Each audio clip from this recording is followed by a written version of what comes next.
नमस्कार। कक्षा 11वीं, विषय हिंदी, आरोह भाग 1 से पाठ संख्या 5 गलता लोहा, जो शेखर जोशी की एक कहानी है। कहानी को समझने की शुरुआत करने से पहले लेखक का परिचय जान लेते हैं। पाठ के लेखक शेखर जोशी का जन्म 10 सितंबर 1932 औलिया गांव, अल्मोड़ा, उत्तरांचल में हुआ था। उनकी प्रारंभिक शिक्षा अजमेर और देहरादून में हुई। उनकी प्रमुख रचनाओं की बात करते हैं। कोसी का गटवार, साथ के लोग, दाज्यू, हलवाहा, नौरंगी बीमार है, प्रतिनिधि कहानियाँ, बच्चे का सपना, चींटी के पर, अथ मूषक उवाच, मेरा पहाड़, ये सब उनके कहानी संग्रह है। तथा एक पेड़ की याद, ये उनका शब्द चित्र संग्रह है। उनको मिले पारितोषिक या सम्मानों की बात करें तो उन्हें 1987 में उत्तर प्रदेश सरकार द्वारा महावीर प्रसाद द्विवेदी पुरस्कार से पुरस्कृत किया गया है। 1995 में उन्हें साहित्य भूषण पुरस्कार से पुरस्कृत किया गया तथा 1997 में पहल सम्मान और मैथिली शरण गुप्त सम्मान से सम्मानित किया गया है। उनकी साहित्यिक विशेषताओं की बात करते हैं। उनकी कहानियों ने नई कहानी की पहचान को प्रभावित किया है। पहाड़ी इलाकों की गरीबी, जीवन संघर्ष, उत्पीड़न, प्रतिरोध, धर्म, जाति और वर्ग की रूढ़ियाँ, ये उनकी कहानियों के विषय रहे हैं। समकालीन मानव जीवन की समस्याओं का चित्रण उनकी रचनाओं में पाया जाता है। उनकी रचनाओं में सामान्य जन के दर्द एवं पीड़ाओं का चित्रण भी ध्यानाकर्षक रहता है। प्रगतिशील जीवन दृष्टि और यथार्थ का चित्रण भी उनके साहित्य का हिस्सा है। शरद जोशी जी की भाषा शैली सरल एवं सहज तथा आडंबर रहित है। प्रवाहमयी एवं रोचक भाषा का वे प्रयोग करते हैं। साथ ही संवादात्मक, वर्णनात्मक एवं चित्रात्मक शैली के द्वारा वे साहित्य को जन जन तक पहुंचाते हैं। ये हुआ हमारे 5वें पाठ गलता लोहा के लेखक का परिचय। अब हम पाठ का अल्पसार देखते हैं। गलता लोहा कहानी शेखर जोशी जी की कहानी कला का एक प्रतिनिधि नमूना है। इसमें लेखक ने समाज में व्याप्त जातिगत विभाजन का बखूबी चित्रण किया है। एक मेधावी किंतु निर्धन युवक है मोहन। मोहन एक ऐसी परिस्थिति में फंसता है कि जाति पर अभिमान करना अर्थहीन हो जाता है। वह बिरादरी के एक संपन्न युवक रमेश के साथ पढ़ने के लिए लखनऊ जाता है, किंतु पढ़ नहीं पाता, वहाँ नौकर बनकर रह जाता है। मेरा बेटा बड़ा आदमी बनकर लौटेगा, ऐसी पिता वंशीधर की जो उम्मीद थी वह टूट जाती है। मोहन पुरोहितिया अनुष्ठान कर पाने में असमर्थ है, इसीलिए वह धनराम लोहार के यहाँ अपनी कार्यकुशलता दिखाता है। इस कहानी के माध्यम से लेखक ने जातिगत भेदभाव के स्थान पर मेहनत कशों के सच्चे भाईचारे की बात की है। साथ ही सामाजिक भेदभाव का जो लोहा है वह गलकर एक नया आकार लेता है, यह दिखाने का प्रयास किया गया है। आइए अब मैं वनराज चावड़ा इस कहानी को व्याख्या सहित प्रस्तुत करता हूँ। गद्य पाठ संख्या 5 गलता लोहा। मोहन के पैर अनायास ही शिल्पकार टोले की ओर मुड़ गए, यानी कि न चाहते हुए भी मोहन के पैर शिल्पकार टोले की ओर चले जाते हैं। 3-4 दिन से धनराम लोहार के आफर की गूंज मोहन के कान में बार बार सुनाई देती थी। 3-4 दिन से जब से मोहन वहां से गुजरता था तो गर्म लोहे पर पड़ते हथौड़ों की धप धप आवाज, ठंडे लोहे पर पड़ती चोट से उठता ठनकता स्वर और निशान साधने से पहले खाली निहाये पर पड़ती हथौड़ की खनक, जिन्हें मोहन दूर से पहचान सकता था। वैसे तो मोहन लंबे बेंट वाले हंसुए को लेकर खेत की ओर जा रहा था। खेतों के किनारे उगाई कांटेदार झाड़ियों को काटकर वह साफ करना चाहता था, क्योंकि ये सारे काम अब उसके पिता वंशीधर के बूते का नहीं था। मोहन के पिता ने तो अब तक पुरोहिताई के बूते पर घर संसार चलाया था। यजमानों को उन पर श्रद्धा भी थी, किंतु अब उनका शरीर जर्जर हो रहा था। कठिन श्रम और व्रत उपवास करना अब उनके बस की बात नहीं थी। और इसीलिए मोहन के पिताजी ने जब उससे कह दिया कि आज गणनाथ जाकर चंद्रदत्त जी के लिए रुद्री पाठ करना था, किंतु अब मुश्किल ही लग रहा है। 2 मील की सीधी चढ़ाई और व्रत अब मेरे बूते की बात नहीं है। यानी कि पिताजी अब बूढ़े हो गए हैं और व्रत उपवास करना और 2 मील की चढ़ाई चढ़ना उनके बस की बात नहीं है, और पिता चाहते हैं कि ये काम अब उनका बेटा करे। यह बात मोहन भी समझ गया था। मोहन उनका आशय न समझे ऐसा तो नहीं था, किंतु पुरोहिताई करना उसके बस की बात नहीं थी, और इसीलिए पिता का भार हल्का करने के आशय से ही वह हंसुए को लेकर खेत की ओर चल पड़ा था। किंतु रास्ते में जब उसकी नज़र हंसुए की धार पर पड़ी तो उसे पता चला कि हंसुए की धार तो एकदम कुंद हो चुकी है।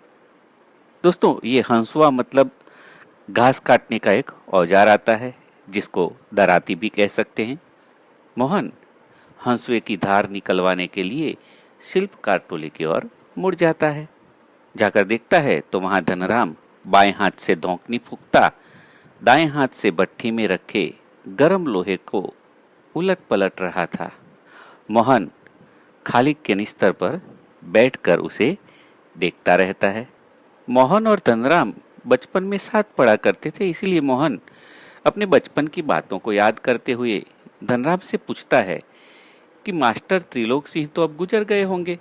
धनराम की आंखों में एक चमक आ जाती है। वह कहता है, सच में आखिरी दम तक उनकी छड़ी का डर लगा ही रहता था। यहाँ टीचर से एक प्रकार का जो डर रहता है वह हमेशा बना रहता है, वह दिखाने का प्रयास किया गया है। वे दोनों अब बचपन की दुनिया में खो जाते हैं। यहाँ पूरी कहानी अब फ्लैशबैक में चलती है। मोहन और धनराम पुरानी यादों में खो जाते हैं और बचपन की यादों को ताजा करते हैं। जैसे ही गोपाल सिंह की दुकान से हुक्के का आखिरी कस खींचकर मास्टर त्रिलोक सिंह स्कूल की 4 दीवारी में उतरते हैं, मस्ती कर रहे और खेल कूद रहे सारे बच्चे मानो सांप सूंघ गया हो वैसे शांत हो जाते हैं। मास्टर त्रिलोकी सिंह कड़े स्वर में पूछते हैं, प्रार्थना कर ली तुम लोगों ने?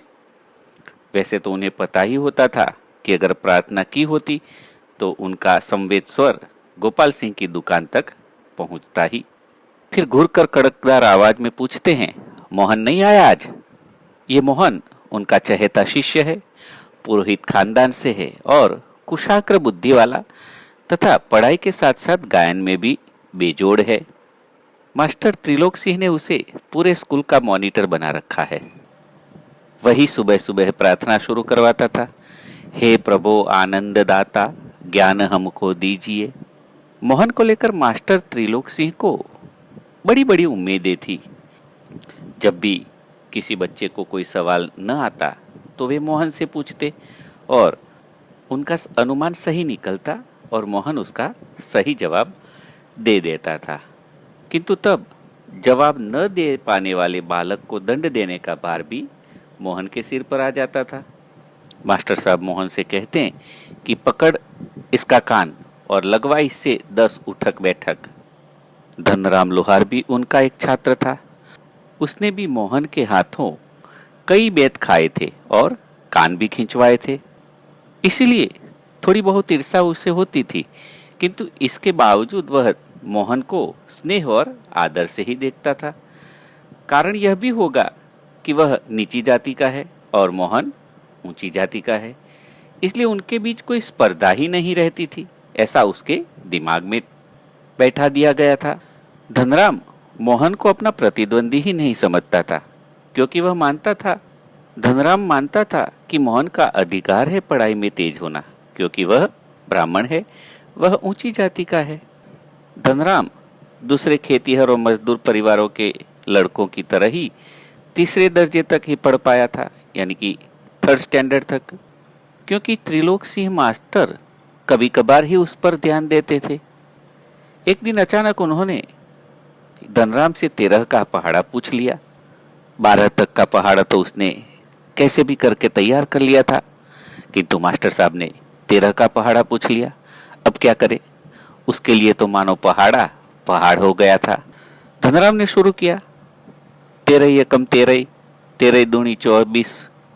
गलत बोलते ही सटाक एक संटी उसकी पिंडलियों पर मास्टर साहब ने लगा दी और वह टूट भी गई। संटी मतलब बेंत, स्टिक। मास्टर साहब ने गुस्से में आदेश दिया, जा नाले से एक अच्छी मजबूत संटी तोड़कर ले आ, फिर मैं तुझे पहाड़ा याद कराता हूँ। मास्टर त्रिलोक सिंह का एक सामान्य नियम था, सजा पाने वाले को अपने लिए हथियार स्वयं जुटाना होता था। और होता यह था कि बलि का बकरा अपने से अधिक मास्टर के संतोष को ध्यान में रखकर टहनी का चुनाव ऐसे करते थे कि जैसे किसी दूसरे को दंडित करने के लिए हथियार का चुनाव कर रहे हों। यानी कि खुद को मार पड़ने वाली होती थी, तब भी बच्चे अच्छे से अच्छे संटे को ढूंढ कर लाने का प्रयास करते थे ताकि मास्टर साहब खुश रहे। धनराम ने पूरा दिन 13 का पहाड़ा रटने का याद करने का प्रयास किया, किंतु छुट्टी के समय तक वह पहाड़ा याद नहीं कर पाया। छुट्टी के समय जब मास्टर साहब ने पहाड़ा पूछा तो तीसरी सीढ़ी तक पहुंचते पहुंचते वह लड़खड़ा गया। अब की बार मास्टर साहब ने बेंत के उपयोग के बजाय जबान की चाबुक लगा दी। ये चाबुक बेंत से भी ज्यादा असरदार होती है, चमड़ी को उधेड़ देती है। यह मास्टर साहब ने भी उसके शरीर को नहीं किंतु उसके मन को चोट करने का काम किया था शब्दों के द्वारा। मास्टर त्रिलोक सिंह ने कहा, तेरे दिमाग में तो लोहा भरा है रे, विद्या का ताप कहाँ लगेगा इसमें। ऐसा कहते हुए अपने थैले से 5-6 दरातियां निकालकर धनराम को दे दी और कहा, धार लगा लेना इसको। धनराम हाथ पैर चलाने लायक हुआ ही था, यानी कि अभी तो बहुत बड़ा नहीं हुआ था, फिर भी उसके बाप ने उसे दौकनी फूंकने या सान लगाने के काम में उलझाना शुरू कर दिया था। यहाँ यह भी बताने का प्रयास किया गया है कि जो कारीगर वर्ग होता है उनको यही लगता है कि उनके बच्चे अच्छे से नहीं पढ़ पाएंगे और इसीलिए जल्दी से जल्दी वह अपना काम सीख जाए, यह जरूरी है। और इसीलिए बचपन से ही वे अपने बच्चों को काम में लगाना शुरू कर देते हैं। धनराम के पिता में किताबों की विद्या का ताप लगाने की सामर्थ्य नहीं थी और इसीलिए लोहे के लिए ताप लगाने का काम धनराम को सिखा दिया।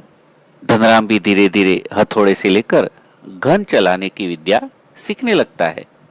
सीखने के काम में यहाँ फर्क इतना था कि मास्टर त्रिलोक सिंह उसे अपनी पसंद का बेंत चुनने की छूट दे देते थे।